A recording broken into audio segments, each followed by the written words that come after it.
नमस्कार. बॉस म्हणतो all right team, पुढच्या क्वार्टरसाठी आपल्या न्यू मार्केटिंग कॅम्पेन वरती डिस्कस करूया. रोहनकडे बघतात बॉस आणि म्हणतात, रोहन तुझ्याकडे या प्रोजेक्ट बद्दल काही न्यू आयडिया आहे का? रोहन बॉस कडे थोडा घाबरत बघतो आणि म्हणतो, सर आय मीन एक मला एक थॉट येतोय. आणि रोहनच्या बाजूला बसलेला सुरेश जो आहे तो म्हणतो, सर आय थिंक रोहन म्हणतोय की आपण यावेळी टियर 2 सिटीज वरती फोकस केला पाहिजे. माझ्याकडे तर एक फुल प्लॅन रेडी आहे. आपण इन्फ्लुएन्सर मार्केटिंग करूया, लोकल इव्हेंट्स यूज करूयात, म्हणजे याच बजेटमध्ये जबरदस्त लीड जनरेट होतील, जबरदस्त रिझल्ट मिळेल. बॉस म्हणतो, क्या बात आहे सुरेश, ग्रेट थिंकिंग, मला आवडला हा प्लॅन तुझा, लेट्स स्टार्ट वर्किंग. मित्रांनो, तुमच्या सोबत हे असं काही होतं का की तुमच्याकडे वन ऑफ अ काइंड म्हणजे एक जबरदस्त एक आयडिया तुमच्या मनामध्ये असते, भरपूर टॅलेंट असतं, पण टीम मीटिंग मध्ये किंवा प्रेझेंटेशन ज्यावेळेस देण्याची वेळ येते तुम्हाला भीती वाटायला लागते आणि मग तुमच्या वर्कचं, तुमच्या आयडियाचं क्रेडिट हळूच कोणीतरी सुरेश सारखा माणूस घेऊन जातो आणि मग तुम्हाला वाईट वाटायला लागतं. स्मार्ट असूनही फक्त चांगलं बोलता येत नसल्यामुळे तुम्ही मागे राहताय का? जर यापैकी एकही प्रश्नाचं उत्तर हो असेल ना, तर हा व्हिडिओ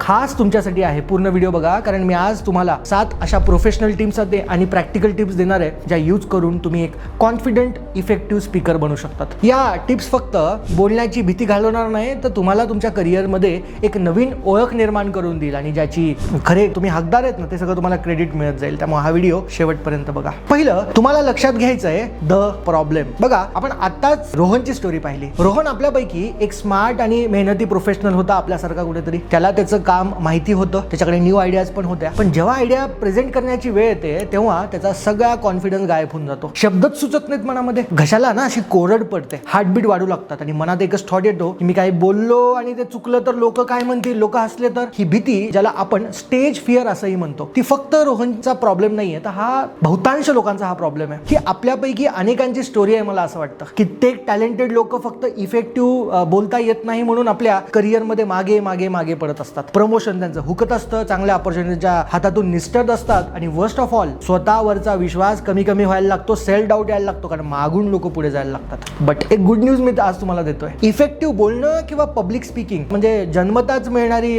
गोष्ट नाहीये. ही एक स्किल आहे जे कोणीही शिकू शकतो. तुम्हाला वाटत असेल मी ॲज अ पब्लिक स्पीकर काम करतो, जन्मता माझ्यामध्ये ही स्किल आहे, बिलकुल नव्हती. 2014 पर्यंत मीही घाबरायचो, बॅक बेंचर होतो, थरथर कापायचो आणि मला भीती वाटायची पब्लिक स्पीकिंगची. पण माझी जी विकनेस आहे तीच माझी आज स्ट्रेंथ आहे. म्हणून तुम्ही सुद्धा जस्ट लाईक मी ही स्किल डेव्हलप करू शकता. आपण जसं गाडी चालवायला शिकतो, सायकल चालवायला शिकतो, अगदी तसंच कॉन्फिडन्सनेही बोलायला शिकता येतं. रोहननेही डिसाईड केलं की अब बस हो गया भैया, अभी बहुत अपमान सह लिया. आता या भीतीमुळे मागं राहायचं नाही आणि त्यावरती वर्क करत राहायचं. आणि काही टिप्स त्याने शोधून काढल्या ज्यांनी त्याच्यात अनबिलिव्हेबल चेंज घडून आणले. चला तर मग ह्या 7 प्रोफेशनल टिप्स आपण जाणून घेऊया, ज्या तुम्ही जर डेव्हलप केल्या तर एक फ्रेश पर्स्पेक्टिव्ह तुम्हाला मिळेल. पब्लिक स्पीकिंग मध्ये तुम्ही डेव्हलप व्हाल. Tip number 1, know your audience. तुमचे श्रोते कोण आहेत ते सगळ्यात आधी तुम्हाला माहित पाहिजे.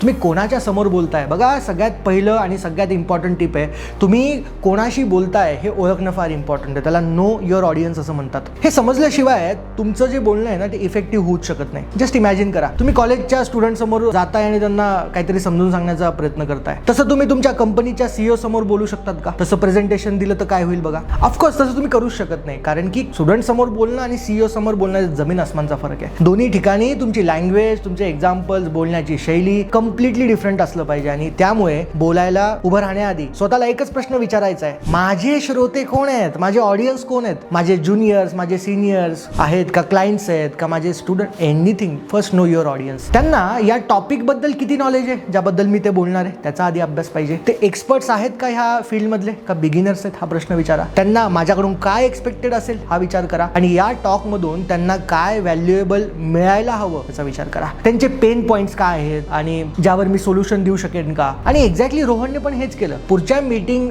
म्हणजे जेव्हा पुढची मीटिंग येणार होती त्याच्या आधी रोहनने थोडा विचार केला, आजची मीटिंग फायनान्स वरती आहे, आजची मीटिंग मार्केटिंग टीम सोबत आहे, तर फायनान्स वाल्यांना नंबर्स, ROI म्हणजे रिटर्न ऑफ इन्व्हेस्टमेंट हे सगळं इम्पॉर्टंट वाटेल, तर मार्केटिंग टीमला क्रिएटिव्ह आयडियाज वरती आपण बोललेलं आवडेल. त्यामुळे आपली आयडिया दोन्ही टीमच्या पर्स्पेक्टिव्हने आपण तयार केली पाहिजे. म्हणजेच फिनान्शियल टीम पण आहे, मार्केटिंग टीमला काय आवडेल बघा, आयडियाज, आणि फिनान्शियल टीम म्हणेल अरे पैसा कम खर्च करो. ते दोन्ही त्याने अंडरस्टँड केलं आणि त्यांनी काही डेटा चार्ट बनवले आणि एक छोटीशी केस स्टडी त्याने प्रस्तुत केली. आणि त्यामुळे झालं असं की तो दोन्ही टीमच्या क्वेश्चन्सला आन्सरेबल होता, कॉन्फिडन्स त्याने आन्सर्स दिले. आणि म्हणून लक्षात ठेवा, तुमचं स्पीच असेल मग ते ऑफिसमध्ये असेल किंवा 4 चौघात असेल, तुमच्यासाठी नाही तर तुमच्या ऑडियन्ससाठी ते असतं. ऑडियन्स जाणणं फार गरजेचं आहे. त्यांना समजेल, त्यांना पटेल, त्यांना आवडेल याच भाषेत तुम्ही बोललं पाहिजे. Tip number 2, structure your speech. तुम्ही काय बोलतात ना ह्याचा स्ट्रक्चर आधी रेडी पाहिजे. बघा बऱ्याचदा मी कॉर्पोरेट ट्रेनिंग्समध्ये जातो ना, माझ्याकडे एक स्ट्रक्चर रेडी असतो. माझा जो टॅब आहे त्याच्यामध्ये मी फक्त बुलेट्स काढून ठेवतो की मला हा मुद्दा घ्यायचा आहे, मग मला हा घ्यायचा आहे, मग हा घ्यायचा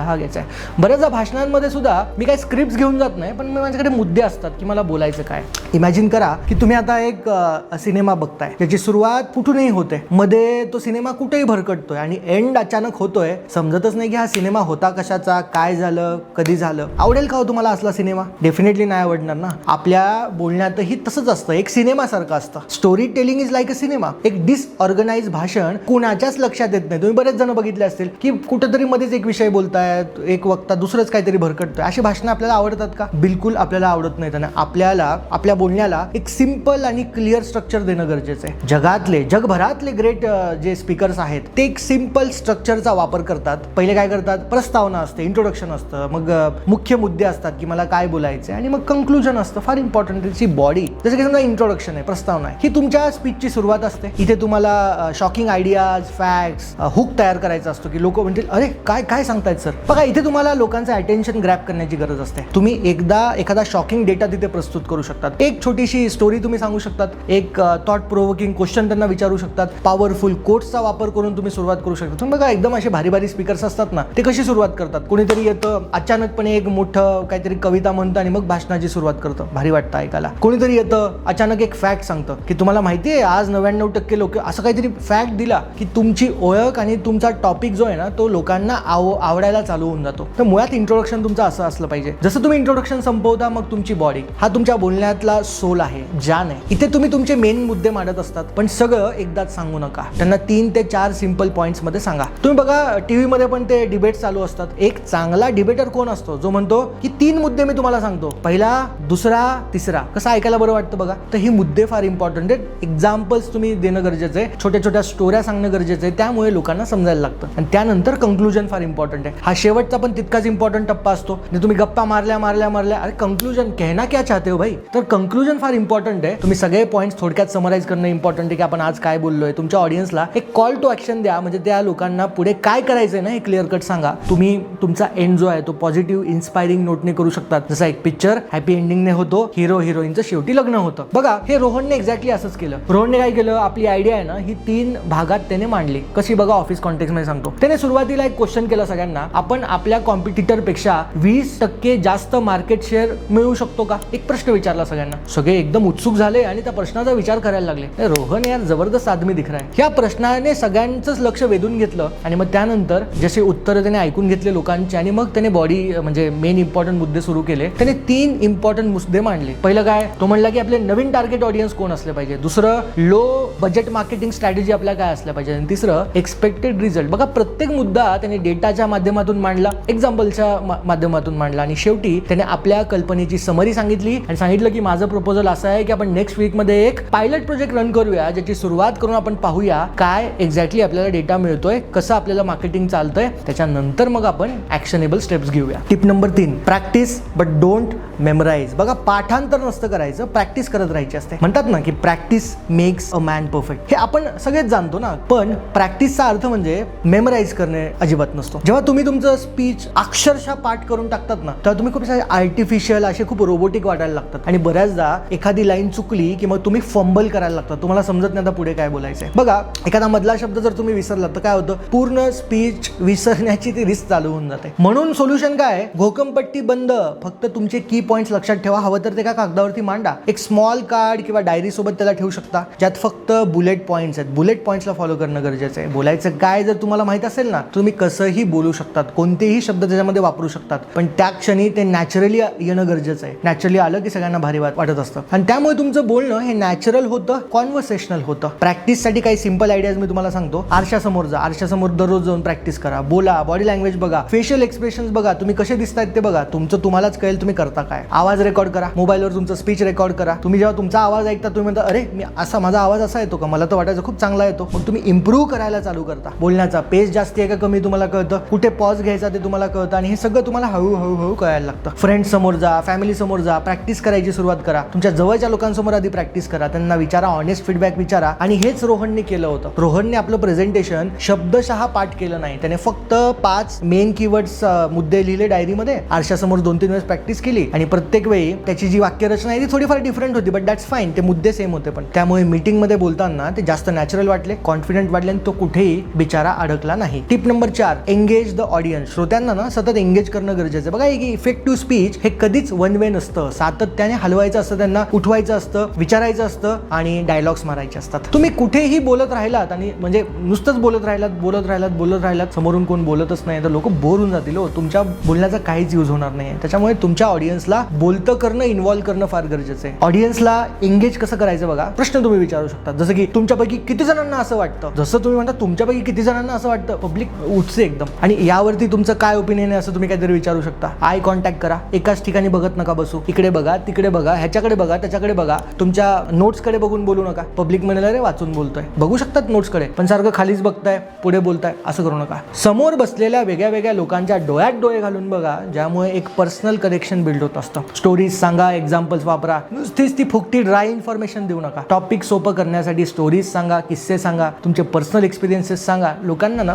स्टोऱ्या लक्षात राहत असतात, डेटा नसतात लक्षात राहत. तर स्टोरी टेलिंग वरती फोकस करा आणि त्या नावांचा यूज करा. शक्य असेल तर नेहा, तुमचा यावरती काय एक्सपिरियन्स आहे. पब्लिक मधले 2-4 नावं तुम्हाला माहित पाहिजेत, मग तुम्ही नावाचा वापर करू शकता. अरे विशाल तुला काय वाटतं, अरे आकाश तुला काय वाटतं, हे असं नावांचा वापर तुम्ही करू शकता. आणि रोहनने पण तेच केलं. प्रेझेंटेशन देताना रोहन फक्त बोलत नाही राहिला, त्याने मध्ये मध्ये फायनान्स हेडला काही प्रश्न विचारले. सर आपण जर हे बजेट वापरलं तर आपल्या इस्टिमेट ROI मध्ये हे शक्य आहे का, असे काही प्रश्न विचारले. आणि अशा प्रश्न फिनान्स हेडला पण त्याने विचारले, ज्याने त्याचं लक्ष वेधून घेतलं. त्याने संपूर्ण टीमकडे तो बघत राहिला, आय कॉन्टॅक्ट करत राहिला, ज्यामुळे तो अजिबात नर्वस नाही झाला आणि हे सगळ्यांना दिसून आलं. Tip number 5, use visuals wisely. बघा, व्हिज्युअल्स वापरणं फार गरजेचं आहे प्रेझेंटेशन देताना. पिक्चर इज 1000 वर्ड्स असं म्हणतात, म्हणजे एक पिक्चर 1000 शब्दांपेक्षा खूप पुढे असतं. पिक्चर महत्वाचं आहे. प्रोफेशनल जगात, स्पेशली कॉर्पोरेट जगात बघा, प्रेझेंटेशनला फार महत्व आहे, व्हिज्युअल्सला फार इम्पॉर्टंट आहे. खूप इम्पॉर्टंट असतात प्रेझेंटेशन्स तुमचे. चार्ट्स महत्वाचे आहेत, ग्राफ महत्वाचे आहेत, फोटोज महत्वाचे आहेत, छोटे छोटे व्हिडिओ महत्वाचे आहेत. हे तुमच्या मीटिंगमध्ये तुम्ही इफेक्टिव्हली वापरायलाच पाहिजे. आणि इथे एक रिस्क असते. बरेच लोक आपल्या स्लाइड्समध्ये इन्फॉर्मेशन आणि टेक्स्ट इतकी टाकतात, नुसतंच ते प्रेझेंटेशन मधलं टेक्स्ट वापरतात. तुम्ही जर माझ्या कधी ट्रेनिंग सेशनला आलात ना, तुम्हाला फक्त फोटो दिसतील आणि एक हेडलाईन दिसेल. मी टेक्स्ट टाकतच नाही, आणि that is the right way, कारण की मग ते रीड केल्यासारखं नाही वाटत आणि खूप मोठी चूक तुमच्यापैकी बरेच जण करतात. So it is very important to use the visuals and not the text on the presentations. बघा, कमी टेक्स्ट वापरा, मोर व्हिज्युअल्स वापरा. स्लाइडवरती मोठी वाक्य लिहिण्याऐवजी फक्त कीवर्ड्स लिहा, कोणता मुद्दा आपण बोलणार आहोत, नंबर्स लिहा, अट्रॅक्टिव्ह फोटो वापरा. एक स्लाइड एक आयडिया, असं फालतूचं उगं एवढे स्लाइड आणि हजारो स्लाइड असं नाही करायचं. त्याने काय होतं, रटाळवानं तुमचं प्रेझेंटेशन होऊन जातं आणि तुमचा जो चेहरा आहे ऑडियन्सकडे राहत नाही, तुम्ही नुसतं त्या स्क्रीनकडे बघत राहतात. रोहनने पण बघा हेच केलं. रोहनने काय केलं, आपल्या प्रेझेंटेशनमध्ये फक्त 4 स्लाइड्स वापरल्या. पहिल्या स्लाइडवरती एक प्रश्न होता, दुसऱ्यावरती एक मोठा ग्राफ होता जो बाजारातील अपॉर्च्युनिटी बद्दल दाखवत होता, तिसऱ्यावरती काही आयकॉन्स होते जे की स्ट्रॅटेजीचे 3 भाग त्यांना सांगत होते, आणि चौथ्या स्लाइडवर फक्त थँक्यू आणि काही प्रश्न आहेत का असं लिहिलं होतं. नाही, त्याचं बोलणं हे मेन होतं, मुद्देशीर होतं, आणि स्लाइड्स फक्त त्याला ते सपोर्ट करत होतो जे बोलतोय. त्यामुळे सगळ्यांचं लक्ष हे रोहनकडे राहिलं, ना की त्या स्लाइडकडे राहिलं, प्रेझेंटेशनकडे राहिलं. टिप नंबर 6, बॉडी लँग्वेज आणि व्हॉइस मॉड्युलेशन, म्हणजे तुमची देहबोली आणि आवाजाचा सगळा खेळ. मित्रांनो, तुम्ही काय बोलता यापेक्षा कसं बोलता हे फार इम्पॉर्टंट आहे. हे खूपदा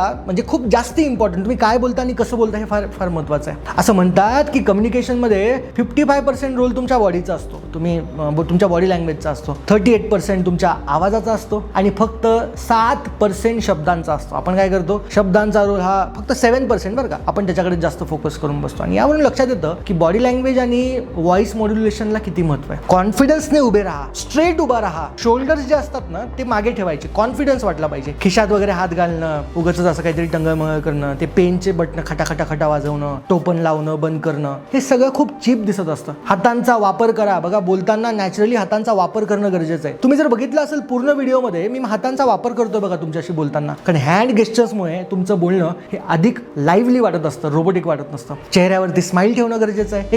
एक स्लाइट स्माईल, म्हणजे सिंपलची स्माईल, अशी सुरेखवाली स्माईल. त्याने काय होतं, तुम्ही कॉन्फिडंट दिसायला लागतात, अप्रोचेबल दिसायला लागतात. व्हॉइस मॉड्युलेशन फार इम्पॉर्टंट आहे. एकाच टोन मध्ये बोलत बसणे खूप बोर होतात हो लोक. म्हणजे आता समजा मी म्हणालो बॉडी लँग्वेज मध्ये हे 7 गोष्टी इम्पॉर्टंट आहेत, बघा शब्द तेच आहेत. आता व्हॉइस मॉड्युलेशन बघा, तुम्हाला जर तुमचं पब्लिक स्पीकिंग सुधारायचं असेल तर 7 टिप्स तुम्ही जर इम्प्लिमेंट केल्या तर तुमचं करिअर हे ग्रो होऊ शकतं. शब्द तेच आहेत, आसपासच आहेत. बघा, बोलण्याचं जे स्टाईल आहे, काही शब्दांवर, वाक्यांवर तुम्ही स्ट्रेस स्ट्रेस द्या. बघा आता मी स्ट्रेस द्या कसं म्हणलो जोरात, हे करणं गरजेचं आहे. बोलताना योग्य ठिकाणी पॉज देणं इम्पॉर्टंट आहे. 2 वाक्यांमध्ये एक छोटासा पॉज घेतल्याने समोरच्याला थोडासा वेळ मिळतो समजायला की तुम्ही काय बोलताय. रोहनने पण हेच केलं. रोहनला कळालं होतं की फक्त आयडियाज असून चालणार नाही, ते प्रेझेंट करण्यासाठी पद्धतशीर दमदार एक पद्धत हवी. आणि असं बोलताना तो व्हॉइस मध्ये एनर्जी सारखी आणत होता. ओढत म्हणजे काय जोरजोरात ओढायचं नाही हो. इम्पॉर्टंट डेटा सांगताना तो थोडा स्लो व्हायचा, क्लिअर बोलायचा, स्ट्रेट उभा राहायचा, हँड गेस्चरचा वापर करायचा आणि सगळं फार इम्पॉर्टंट आहे. आणि टिप नंबर 7